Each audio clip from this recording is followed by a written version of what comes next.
Here we go. Now we're live. Okay. Hi, everyone. My name is Ashley Carr. I am the priest at Holy Comforter Episcopal Church right here in Atlanta, Georgia. And I am also hosting this beloved conversation series and video series that we're rolling out in the diocese. And the point of this series is to highlight the concept of belovedness and how that is in action in and around the Diocese of Atlanta. And it was an absolute no-brainer that Shereetha Jackson should be our very first, I don't know, what are we going to call you? Like the spotlight story. And we are delighted to have you here. And I hope y'all saw the video. If you didn't, it's all over the socials and the YouTube page and all that stuff. But we're going to sort of unpack what Shereetha talked about in that video, and we're going to dig a little deeper and get to know her in the next maybe 12 or 15 minutes or so. So Shereetha, Director of Community Engagement at Church of the Common Ground, tell us a little bit about yourself. Tell us what the world needs to know about you.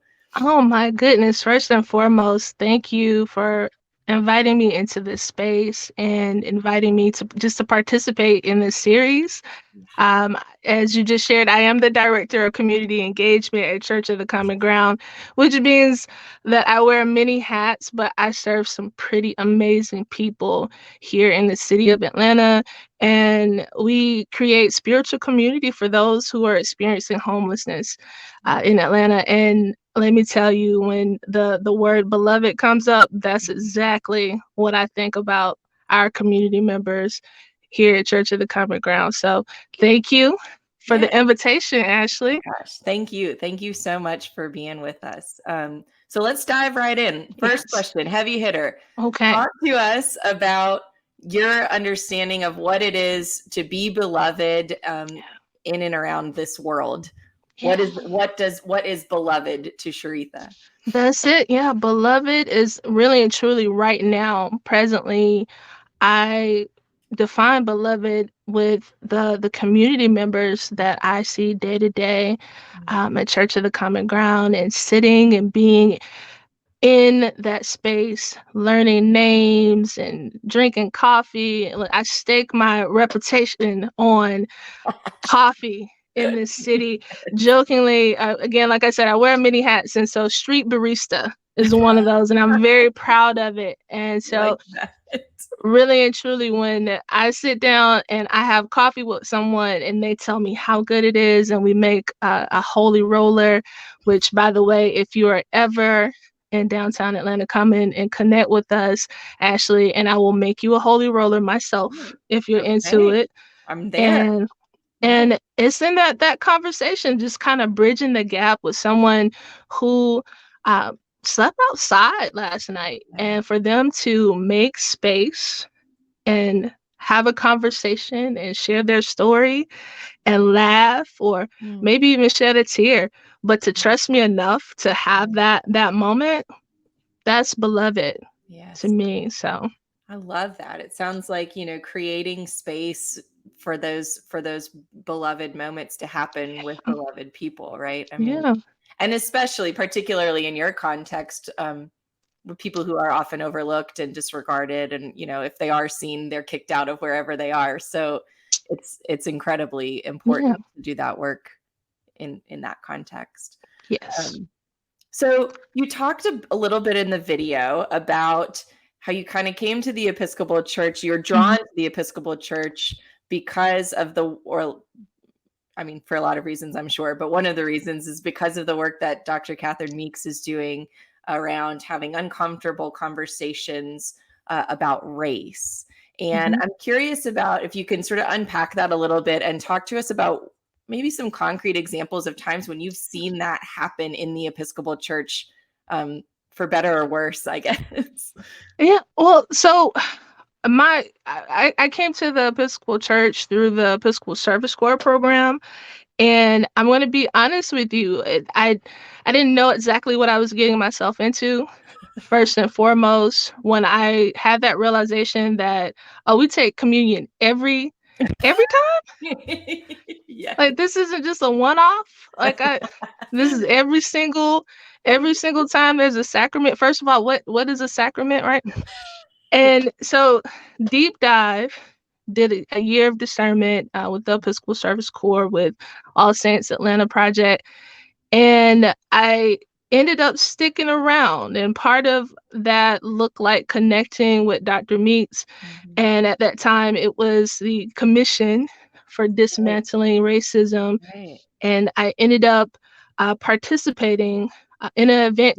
Just going and participating in a panel, and because I didn't know that existed, Hmm. because I had questions and I wondered, and here this majestic, unicorn, Dr. Catherine Meeks, who is just absolutely wonderful and grounded in everything that she does. And I realized that there's a path. There's Hmm. a different path here, because initially I didn't know if there was a path for me here in the Episcopal Church. And so, in getting an invitation to participate on the Commission for Dismantling Racism and being able to do some work there, Dr. Meeks invited myself and two other Episcopal Service Corps members to host a call to action meeting Hmm. um, here in Atlanta that brought various faith leaders from different backgrounds and anyone who wanted to make a difference. And in having that and hosting that event, it made space in a way for myself to how to define like what it looks like to be a shade braver, because Hmm. I had no idea what I was doing, but she Yeah. gave me a chance. Right. Right, she gave me a Right. chance. Yeah. And so yeah, and hosting that workshop and just continuing that work, and it set me on this path of seeing people where they are Yeah. and having these really tough conversations with folks at a table that don't necessarily look like me, Hmm. and being open to those conversations and doing it over and over again, Hmm. but not in a way that that is to my detriment, Right. because usually the folks who come into those spaces are people who want to learn, Right. who want to have a conversation. Yeah. And yeah, that experience has just kind of, it's the foundation of the work that I'm doing today. That it sounds like, finally you see someone in the church who's like walking the walk, not just Yeah, talking the talk, right? And how important is that? Because we all just get so exhausted by all of the hot air, right? And it's so cool, this world that Dr. Meeks has made and invites people into to say, yeah. what do you want to do and how do you want to do it? And let's do it, right? And that's, I mean, it's so amazing to me to watch. I'm so glad that you found that. Um, I love the shade braver. That's true for all of us, right? Can you talk about a time when you noticed yourself becoming a shade braver? I know Oh, that's a big question. That's a vulnerable question. You're also allowed to pass. That's well, that's what we're here for, to be a shade braver. And again, Mm, that's not my language. This is something that I learned with my work with the Center for Racial Healing. And just, I also just want to take a moment and highlight that representation matters. And so me being able to see myself, and I hope that in this space that someone can connect with it as well, that having someone that looks like you and may have some shared experiences, it really does matter. yeah. And it's allowed me to connect with the Episcopal Church in a different way. But moments of being a shade braver, I mean, every day that I show up at Common Ground, because I used to do youth ministry here in the Right. diocese Yeah. with Church of the Epiphany, Right. and for nearly 4 years. And I've had the question asked, oh, like, wait, working with Church of the Common Ground has to be wildly different from doing youth ministry. And I'm like, are you kidding me? Like, when you do youth ministry, you have no idea who's coming through the door. Someone's hit a growth spurt, what kind of day they've had. It's a Yeah. wild card, right? Yeah. Yes. And I take that same, if anything, that work has prepared me to just go into Common Ground with that same just wonder. of Yeah. what are we going to get today? Yes. And I never know. And that's it. It's exciting, and also, like I said, I have to be a shade braver each time, because the folks that that spend time with in community are very vulnerable, Mm, and to be able to hold that yeah. and have a moment of not just a spiritual connection and holding space with them, but you have to be present, and Yeah. none of what you have going on matters in that moment. You Right. have to make sure that they are seen. And so I Yeah. have to forget about what Mm, Sharitha's fears are, right. and focus on how to be there and help spread that and share that good news and be a representation of that. So that's my shade braver each day. I love that. I love that. Our behind the scenes producer Easton is curious if we've actually mentioned what Church of the Common Ground is. Do you want to talk a little bit about that? I talked a little. I'm Yeah. happy to. Like You can say a little bit we more. a little bit, absolutely. Church of the Common Ground is a spiritual community for those who live on the streets of Atlanta, and we serve an amazing group of folks in downtown Atlanta. We have Sunday worship each Sunday. Here's our motto: if you get anything from this space, that we go rain, shine, sleet, or snow, but we don't do tornadoes. Okay. And Good. I Smart. that's I suggest that you don't either. But our folks know, they look for us. I don't know if you guys can catch it, but if you see Mhm. this beautiful cross, this is a representation of our community. Our community members typically wear this because when we are not there, and when I say we, I refer to our staff and our amazing team of folks. Our vicar is Reverend Kim Jackson, and we have Deacon David Dosselinton on our team as well. But when we are not physically there, they have this Mm, cross as a representation of our community, and they know how to spot others right. who follow that same path. That's awesome. Cool. Thank you. Yeah, Yeah. that'll help folks who are not familiar. Um, you talked in the video about you said Jesus is every person. And you talked about seeing Jesus in eyes and names and tears and silence. And I wonder if that, I mean, I'm like saying it almost makes me teary because it's so right. It's so true. And I wonder, in your experience, how intentional do you have to be about looking for Jesus in people, or are you not intentional at all and it just slaps you across the face when you least expect it? Or is it both? It's both and. Yeah. Uh, I am, I am slapped by the Holy Spirit. We are in Pentecost, aren't we? Yeah. So Yeah.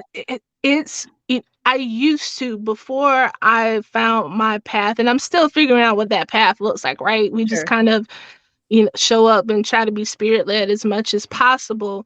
But more and more, as I feel that I have taken time to discern what my calling is and looking into vocation, those Jesus moments just happen Mhm. naturally. Mhm. Before, I feel like I had to search for it because I was searching, Yeah. and things didn't seem as clear. And so, with Mhm. serving as the director of community engagement and just how I lead my day to day, those Jesus moments, those, what does Oprah call it? Aha. Yes. Right. Sometimes for me, it's oh my, but they happen intentionally and just naturally. And I'm grateful every single time. I don't take it for granted at all. That's awesome. I love that. I think I always have moments where I'm like staring in someone's eyes and I'm like, I need to see Jesus right now, and and it doesn't come, but then like when I least expect it, it's like, oh, well, I'll be darned. There you are. Like, It's tough. I know we have to honor time, but I just want to name that the workshop that I mentioned, that first shot of organizing and getting that community development, community engagement, it fell right during, I think, a couple of days after, the same week of the 2016 presidential election. And so it was just a lot of contention in Yeah. the community as Wow. a whole. Yeah. And that event went from, prior to the election, we had a pretty solid number of folks, I think about 60. And before we knew it, it was up to like 150 people. Wow. And plus, Wow. trying to figure out, Wow. okay, logistics, because people felt called, they felt pulled to that space. And so I know a little bit about having to search, because in those moments we didn't know what we were getting. You just had to figure out, when you're navigating contention as a whole, like, where do I see God? Right. Right? How can I be God-like? Yeah. I love the way that you seem to be, approaching this work, and I know we need to close, and I want to give you an opportunity to say sort of one last thing, and the